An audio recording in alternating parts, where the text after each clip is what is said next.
श्याम हरे कृष्णा राधेश्याम हरे कृष्णा केशवाय नमः नारायणाय नमः माधवाय नमः गोविंदाय नमः विष्णवे नमः मधुसूदनाय नमः त्रिविक्रमाय नमः वामनाय नमः श्रीधराय नमः ऋषिकेशाय नमः पद्मनाभाय नमः दामोदराय नमः கண்ணன் பிறப்பதற்கு முன்பே வேதங்கள் பிறந்து விட்டது.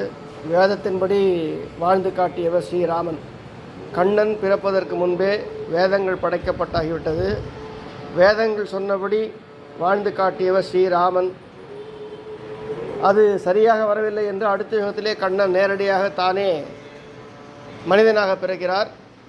வசுதேவர் வீட்டிலே பிறந்து நந்தகோபர் வீட்டிலே இருக்கும் வரை 9 வயது வரை அவருக்கு உபநயனங்கள் ஆகவில்லை.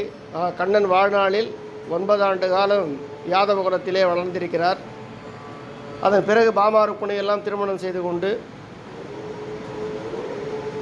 தர்மசாஸ்திரப்படி வாழ வேண்டும் என்பதற்காக உபநயனமாகி எல்லா வேதங்களையும் அத்தியானம் செய்து தர்மங்களை எல்லாம் அறிந்து கொண்டு அதன் பிறகு ஒரு முடிவுக்கு வருகிறார்.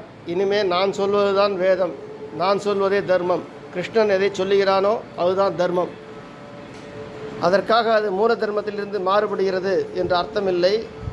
ஒரு தர்மத்தை காப்பாற்ற எந்த தவறுகள் செய்தாலும் அது தர்மமாக தான் கருதப்படும். நன்றாக புரிந்து கொள்ள வேண்டும்.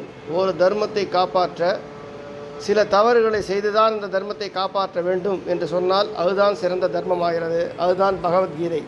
ஹரே கிருஷ்ணா ஹரே கிருஷ்ணா ஹரே கிருஷ்ணா. ஞான வைராக்கிய பக்தி யோகங்கள் எல்லா மக்களுக்கும் உண்டாகட்டும். ஹரே கிருஷ்ணா ஹரே கிருஷ்ணா ஹரே கிருஷ்ணா.